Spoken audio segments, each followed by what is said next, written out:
baru kali ini ada kepala kejaksaan negeri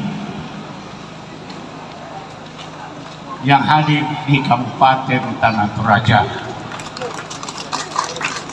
Kalau bupati biasa di Toraja Barat,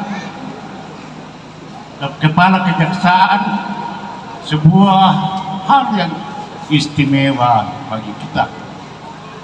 Juga tak salah kalah hormat kami, keluarga, kebanggaan kita semua, Pak Sirenden telah mengukir juga sejarah bagi Toraja Barat, bahwa dia bisa terpilih menjadi anggota DPRD Provinsi Kalimantan Timur kalau tidak salah, ya, karena anak lahir dari Toraja Barat, apalagi dari Satandung ini kita juga bangga, ya.